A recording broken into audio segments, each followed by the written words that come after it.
Wala nang maraming paligoy-ligoy pa, diretso sa punto na. Maiksi lang ang komentaryo, pero diretso sa punto. Maraming kuro-kuro, may tiwali, may totoo. Dito, sa puntong diretso tayo. Punto, diretso. Ito mga kabunyog, mga kababayan, napanood nyo na ba yung mga CCTV? Yung kuha ng CCTV doon sa loob ng hotel? Yung hotel, yung huling hotel na tinuluyan ni ng yumaong dating undersecretary ng DPWH na si Yusek Catalina Cabral.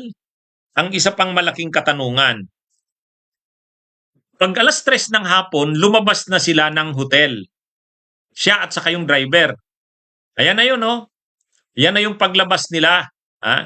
Yan na yung paglabas nila sa hotel. Kasama niya na yung driver. Lumabas sila ng kwarto. Lumabas sila ng kwarto. Paglabas niya ng kwarto, pumunta na sila doon sa driveway, naghihintay na doon yung SUV. Naghihintay na doon yung SUV, drive na yung driver, papunta na sila doon sa Cannon, yung sa Cannon Road, kung saan nangyari yung di umano'y pagpapakamatay. Pumunta na sila doon diretso. Ngayon, sabi ng driver, sabi daw sa kanya ni Yusek Cabral, iwan na lang siya doon kasi magre-relax muna. Alas 3 yun ng hapon. Alas 3 na yun ng hapon. So iniwan niya doon. Pagkaiwan niya doon, pumarada daw siya sa mga di kalayuan, may gasolinahan yata doon, pumarada, nakikita niya daw nandun. Pagkatapos, binalikan niya uli, nung makita niya, wala na.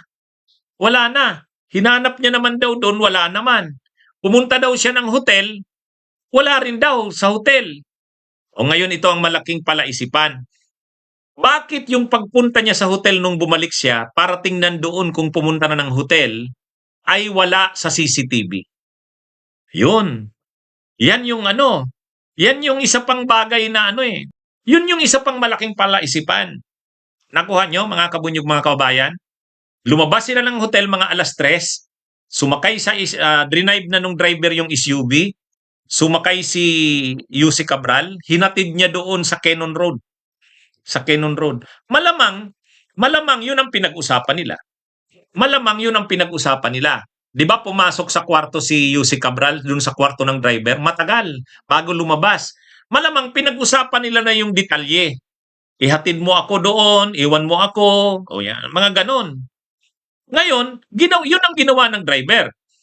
Sabi ng driver, hinatid niya doon, nagpaiwan, sabi daw sa kanya, iwan na lang siya kasi magre-relax. Ngayon, ito ang malaking palaisipan dyan. Ito ang malaking palaisipan dyan. Kung ikaw driver, naupo si Catalina Cabral doon sa tabi ng bangin, delikado yung kalagayan ng bangin eh. Alam niya na may iniisip na may tuliro ang isip ni Catalina Cabral. Kasi sabi niya nga, pumunta sila ng Baguio dahil magre-relax daw. Tinanong siya, bakit? Ano po bang problema? Sabi niya, alam ko may problema siya pero hindi niya naman sinasabi. Ibig sabihin, kung ikaw driver, alam mo na naguguluhan ng isip ng amo mo, iiwan mo doon sa may tabi ng bangin? Iiwan mo doon sa may tabi ng bangin? Alam mo nang ito, tuliro ang isip nito. Inamin niya, alam niyang tuliro ang isip eh. Alam niyang naguguluhan, nai-stress, kaya nga daw magre-relax eh. Bakit mo iiwan doon? At nung tingnan mo, nakaupo doon, ay dapat mag-iisip ka pa lang, ano kayang gagawin nitong amo ko? Baka may masama itong gawin. Anong gagawin mo? Tatawagan mo yung asawa, tatawagan mo yung anak, tatawagan mo yung pamilya. I-alarm mo. Ano sasabihin mo sa halimbawa? Mayroon ka namang number ng asawa, sasabihin mo, Sir, alam nyo, si Madam nandito, nakaupo doon sa tabi ng bangin, hindi ko alam kung anong plano niya. Di ba? Ganun yun. Ganun yung Paglabas nila ng kwarto, malinaw na yung pagkakasunod-sunod kung anong mangyayari, anong gagawin nila, saan sila pupunta. Ang sabi ng driver, paglabas nila ng hotel, hinatid niya na doon. Bumaba. Sabi daw sa kanya, iwan na muna siya doon. kung ikaw ba driver, alam mong tuliro ang pag-iisip ng amo mo. Ha? Tuliro kasi ano nga pumunta nga ng Baguio para mag-relax eh. Oh, pagre-relax ba yung mauupo ka sa gilid ng bangin? Siyempre ikaw bilang driver, mag-iisip ka. Ha? Bilang driver, mag-iisip ka. Iisipin mo, baka may masamang pinaplano tong amo ko. O baka naman, nung pagpasok ni Catalina Cabral doon sa kwarto niya, napag-usapan na nila kung anong mangyayari. Baka alam ng driver kung ano yung mangyayari. Yun ang hindi doon medyo, mga kabunyog, mga kababayan. Oh, medyo nakakaano yun Tapos, ang sabi niya, nung tiningnan niya daw uli, wala na si Catalina Cabral. Hinanap niya daw doon sa pinauupuan nito, wala naman daw siyang nakita. Oh, nung magdidilim na daw, bumalik na siya doon sa hotel. O ngayon, walang CCTV sa hotel. Pagbalik, sabi niya bumalik siya ng hotel kasi baka daw pagkatapos maupo doon sa tabi ng bangin, bumalik na sa hotel, hindi na daw sa kanya nagpasabi. Oh, sabi niya bumalik siya sa hotel, chinek niya doon. Bakit wala sa CCTV yun? Hindi pinakita yun Hindi pinakita yun. Kaya malaking palaisipan yon. Bakit hindi pinakita? Kasi napanood ko yung mga CCTV. Ang pinakita lang sa CCTV nung nag-check-in sila mga alauna.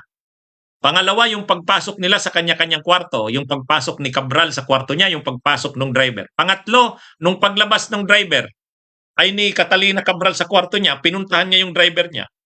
Pagkatapos lumabas sila, pumunta sila sa driveway, sumakay siya sa SUV. Yun na yung huling nakuha sa CCTV ng hotel. Pero sabi ng driver, bumalik siya nung hapon.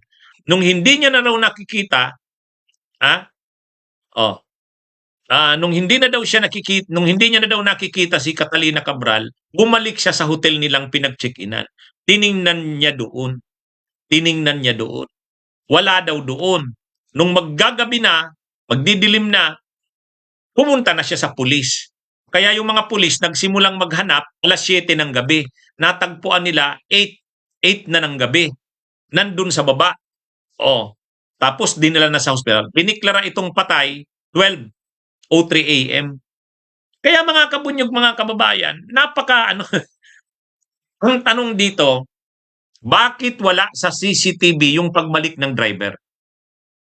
Bakit wala yun?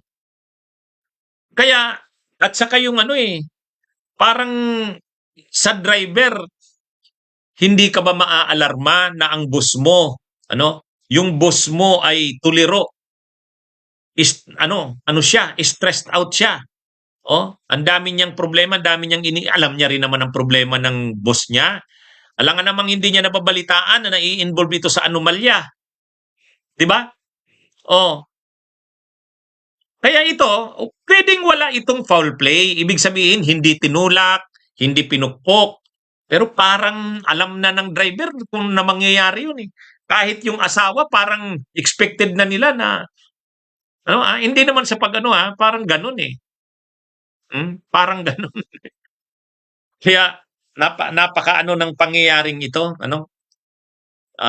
kailangan talagang imbestigahan pa ng pulis ito. Bagamat walang foul play, kasi hindi naman masasabing pinukpok, hindi naman sinabing binaril, hindi naman masasabing tinulak. Pero yung yung alam ba ng driver na may balak magpakamatay ang kanyang amo? Kung alam niyang may balak na itong magpakamatay, nakikita niya na sa galaw nito, lalo na nung umupo ito doon sa tabi ng bangin, bakit hindi niya pinigilan? Bakit iniwan niya pa? Ganon din yung asawa. Yung asawa nang biglang dumating doon, parang tanggap niya na nagpakamatay ang asawa niya. O kaya ang sabi niya lang, na-aksidente. Gusto niya nilang iuwi na nila, wag na itong i-autopsy. Parang, yan hindi man lang umiyak yung asawa. Tapos yung driver, umiyak, sandali lang. Maraming katanungan. Lalo na doon sa makikita mo sa CCTV. Yung CCTV lalong nag-create ng maraming katanungan. Okay. So, magandang araw sa inyo, mga kabunyog. Mabuhay po tayo.